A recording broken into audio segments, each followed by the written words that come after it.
प्रकार जिनको राहत नहीं मिल रही है वो ये ना सोचो भगवान का ऑपरेशन चालू नहीं है। आपके उन संकट निवारण के लिए परमात्मा उसी दिन सक्रिय हो जाता है जिस दिन आप इस ज्ञान को पढ़कर या ज्ञान को सुनकर और हृदय से पुकार लेते हो, परमात्मा हम आपके हो लिए, आपके बगैर मुझे कुछ दिखाई नहीं देता है। और कब बुलाओगे, उसी दिन से परमात्मा आपको अपना मान लेता है, क्योंकि ये आत्मा का साथी है, आत्मा इसका अंश है, चाहे वो किसी धर्म में है, चाहे किसी मजहब में है, या किसी प्राणी के शरीर में है, कुत्ते गधे सूअर के शरीर में है।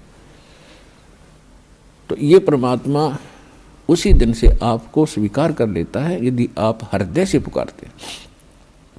और जिस समय नाम ले लेते हो फिर तो बातें खत्म हो जाती है कि आपके कोई सुनवाई ना हो या आपके संकट दूर ना हो। उसके लिए यही कारण हो जाता है कि परमात्मा पहले वो संकट टालेगा जो तेरी जान को जोखिम करेंगे।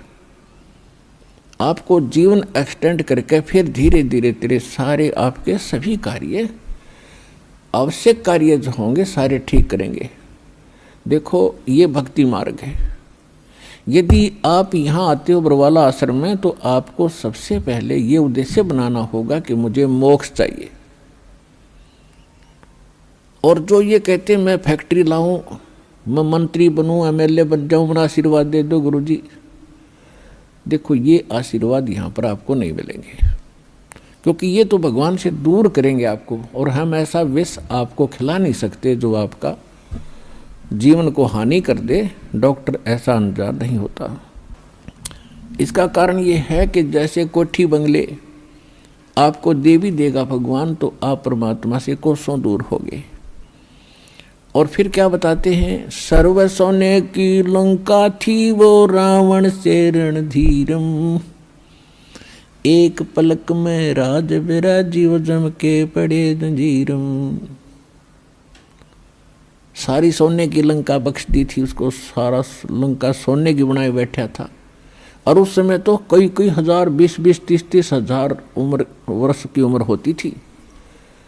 तो उसने तो आपको सोचना कोई बड़ी बात नहीं थी कि अभी ना मरूं, 30-40 हजार वर्ष जीऊंगा, क्योंकि सतयुग में लाख वर्ष की आयु होती है और त्रेता में भी 67 के अंदर 40, 50, 30 और लास्ट में कम हो जाती है।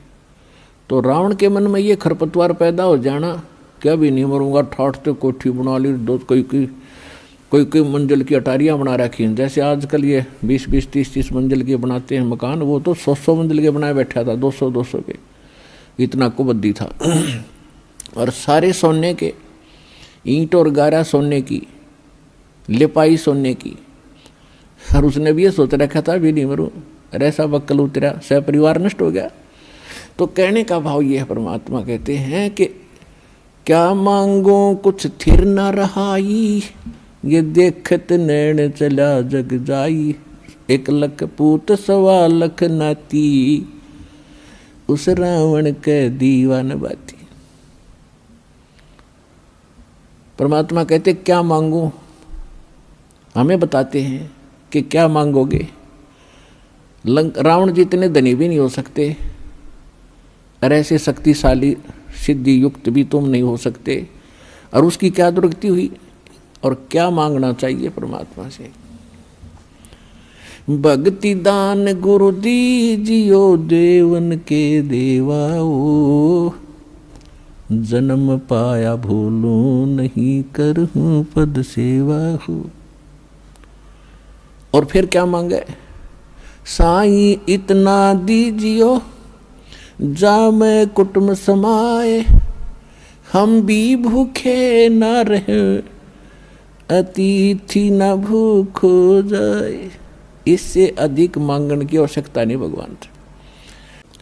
कहते उस समर्थ की रीज भुलाई, अब कुल कुटुंब से राता, गर्भ के अंदर बचन भरे थे, कहाँ गई वो बाता। परमात्मा कितने प्यार से समझाना चाहते हैं, भूल गए उन दिनों को।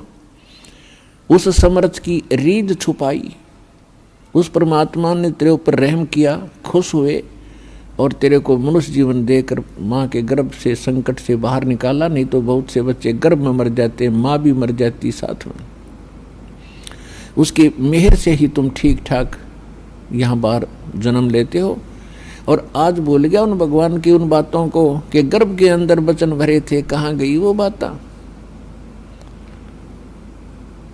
तो पुण्यात्मा, दुख में सुमन सब करें, सुख में करे न कोई, और जय सुख में सुमन करे तो दुख का ही होए। तो सौभाग्य उन पुण्यात्माओं का जो यहाँ आए हैं, जिनके ऊपर कोई आपत्ति है। दास यहाँ देख रहा है कि 80% व्यक्ति भक्त श्रद्धालु केवल दुखी ही आए हैं। कोई रोग से दुखी है, कोई और अन्य शोक है उसको, या कोई अन्य प्रॉब्लम उसके ऊपर आई हुई है। तो आपके लिए वो दुख, आपके लिए वो प्रॉब्लम, आपके लिए वो रोग एक वरदान सिद्ध होगा यदि इस मार्ग पर आप डटे रहे। देखो, एक दिन में कोई वस्तु परफेक्ट नहीं होती। बच्चा जन्म लेता है, आपको खुशी होती है, धीरे धीरे बड़ा होता है, 15, 16, 20 वर्ष के बाद जाकर वो कुछ अपना धंधा करने योग्य होता है। इसी प्रकार आप बीज बोते हो। मान लीजिए आपने आम का बीज बोया, उसकी परवरिश की, देखभाल की, पौधा बना, फिर पेड़ बन गया, और पेड़ बढ़ने के बाद फिर उसका फल लगेंगे। इतने फल लगेंगे कि लदपद हो जाएगा, आप भी खा लोगे, रिश्तेदार भी छक लेंगे। ठीक इसी प्रकार आज आपको, जिनको आज मंत्र मिला है, उन्होंने आज ये सत भक्ति रूपी पौधा आपने आज बीज बोया है इसका, और इसकी सिंचाई करना यानी भक्ति करना, दान धर्म करते रहना, मर्यादा रखना, इसकी बाड़ बनाना। बाड़ बनाने का मतलब है मर्यादा रखना, नियम भंग मत करना। धीरे धीरे रे मना, धीरे सब कुछ हो, माली सींचे मूल को, फूल फले। धीरे धीरे रे मना, धीरे सब कुछ होए, माली सींचे सो घड़ा, समय आए फल होए। जैसे माली का मतलब है जो उस प्रोसेस से परिचित, उसका विद्वान है, बाग बगीचे लाने वाला। वो बीज बोता है और उसमें सैकड़ों पानी घड़े डालता है, वाटर पानी के, और धीरे धीरे वो बड़ा होता है। उसको मालूम है, उसको 100% ज्ञान है, वो पूरा उसके ऊपर विश्वास है उसको कि एक दिन ये पेड़ बनेगा। अगर मैं इसकी सुरक्षा ठीक रखूँगा, इसको रोग से बचा कर रखूँगा, और बड़ा होए पाछे फिर देखना मेरे वारे न्यारे कर देगा। तो ठीक इसी प्रकार ये राम नाम का आज ये सच्चा बीज बोया है। आज तक तो आपको आम का नाम लेकर बबूल का बीज बुआ रखा था, और उस बबूल यानी किक्कर की डंडी की आप खूब सेवा भी कर रहे थे। तो बबूल कहता बबूला लगेंगे, आम नहीं लग सकते। भक्ति भी करते थे, ऋषि महर्षि भक्ति खूब करी, जीवन गाल दिए, राज भी त्याग कर भगवान के लिए जंगल में जा बैठे। लेकिन वो आम का पेड़ ना होने से, आम का बीज ना बोने से बबूल का बीज बो लिया, उनमें सिद्धियाँ आ गई। आन उपासना करते रहे, पूर्ण परमात्मा की भक्ति ना करके काल भगवान ब्रह्म या ब्रह्मा विष्णु महेश तक की भक्ति करके उन्होंने बबूल का बीज बो के बबूल ही प्राप्त किया।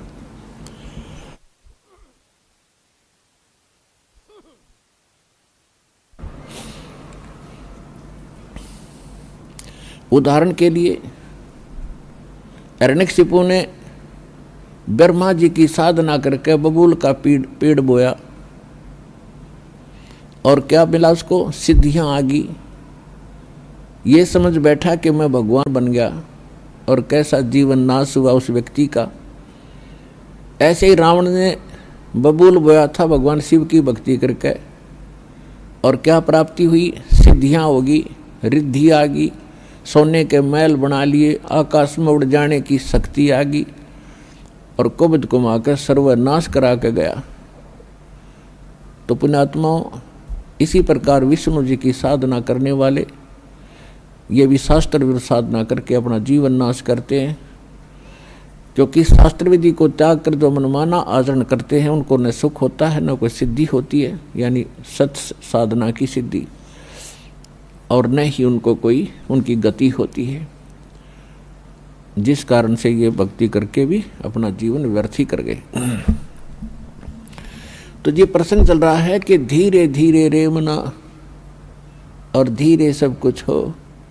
आज नाम लिया है, किसी ने 6 महीने हो गए, किसी ने सतनाम मिल गया है, किसी को प्रथम मंत्र मिला है, और किसी ने 10 महीने हुए हैं, किसी ने 1 वर्ष हो गया, किसी ने 2। जिन भक्तों को 1 वर्ष से ज़्यादा हो गया, 2 वर्ष हो गए हैं, आज उनके सुख सुनना, उनके मुंह का थूक सूख जाएगा अपने सुख बताते बताते। इतने सुख देता है परमात्मा।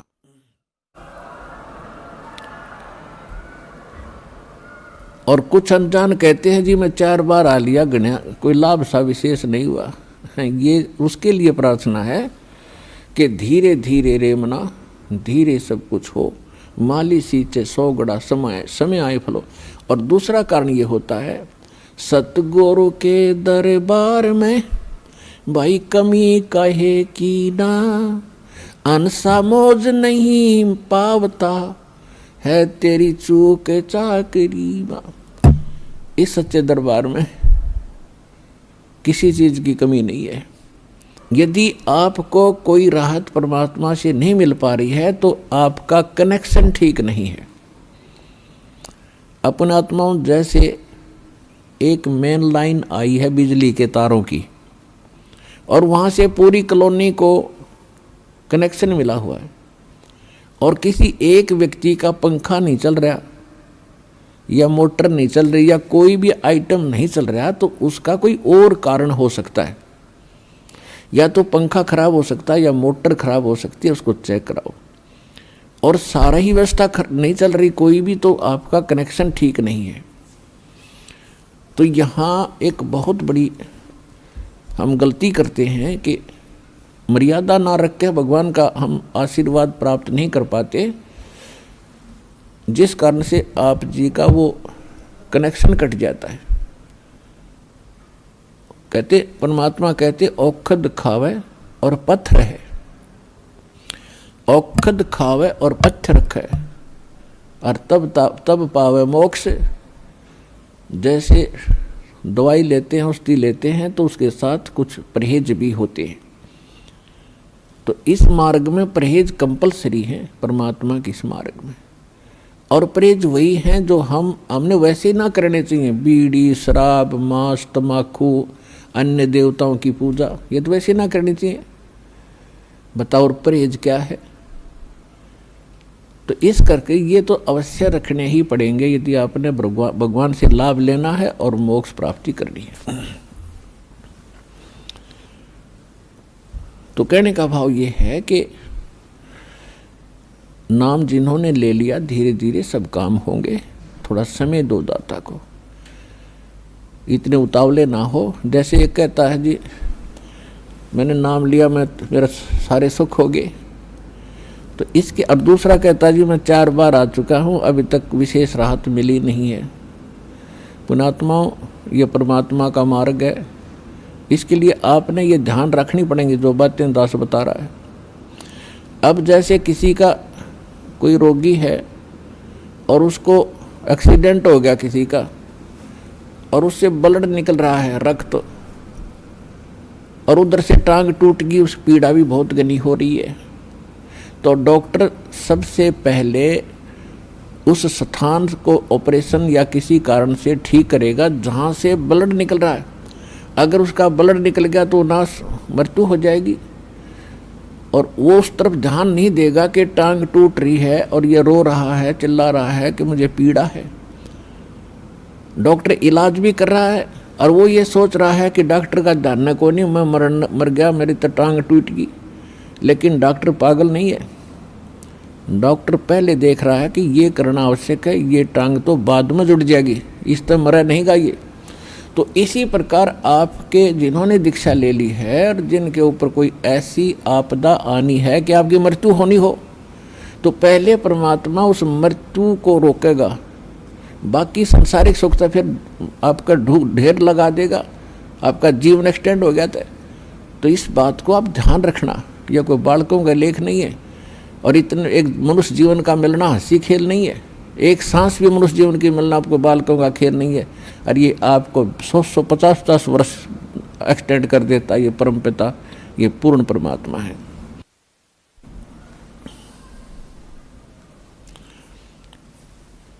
तो पुण्यात्मा, इन बातों पर ध्यान रखना जो दास आपको गाइडलाइन बता रहा है। तो इस प्रकार जिनको राहत नहीं मिल रही है वो ये ना सोचो भगवान का ऑपरेशन चालू नहीं है। आपके उन संकट निवारण के लिए परमात्मा उसी दिन सक्रिय हो जाता है जिस दिन आप इस ज्ञान को पढ़ के या ज्ञान को सुन के और हृदय से पुकार लेते हो, परमात्मा हम आपके हो लिए, आपके बगैर मुझे कुछ दिखाई नहीं देता है।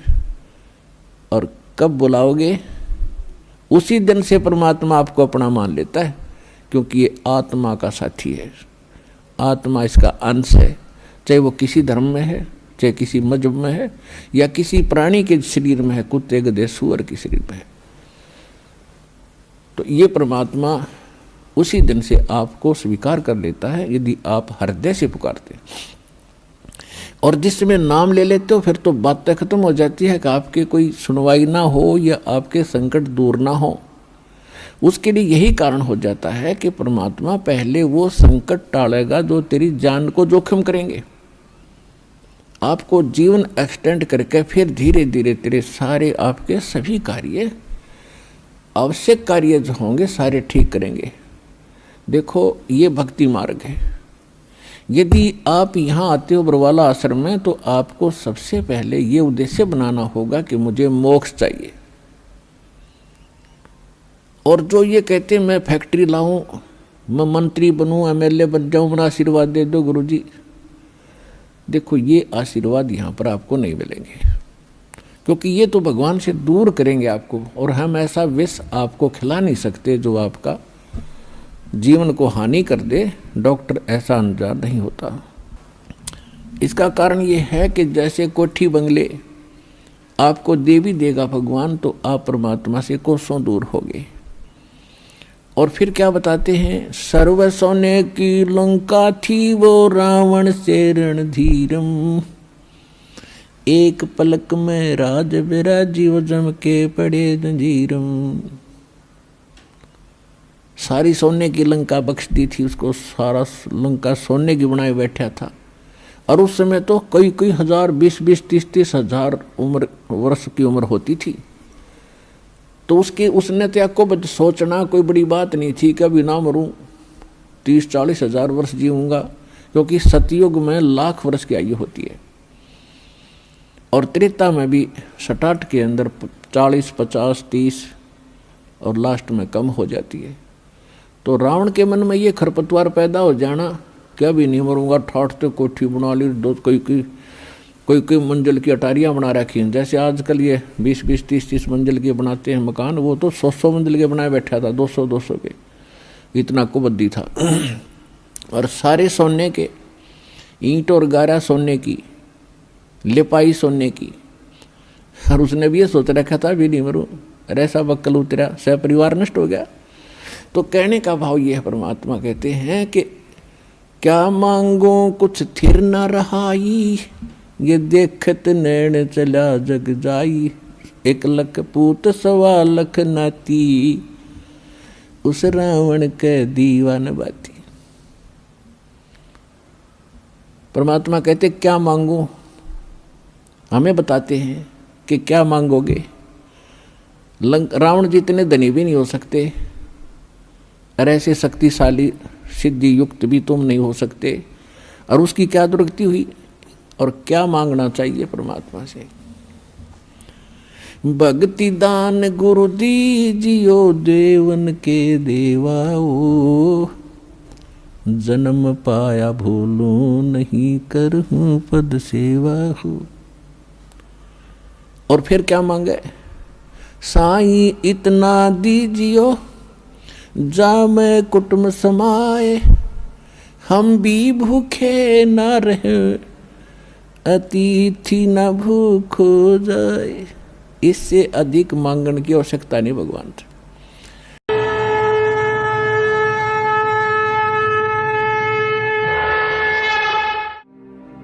और अधिक जानकारी व संत रामपाल जी महाराज जी से निःशुल्क नाम दीक्षा प्राप्त करने के लिए संपर्क करें। हमारे संपर्क सूत्र है 8222880541 8222880542। आप नीचे स्क्रीन पर दिए गए हमारे अन्य नंबरों पर भी संपर्क कर सकते हैं। विजिट करें हमारी वेबसाइट पर।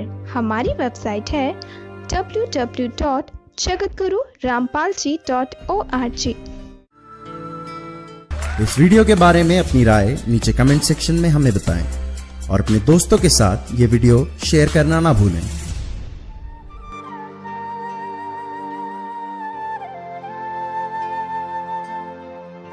ਤੁਹਾਡਾ ਸਵਾਗਤ ਹੈ।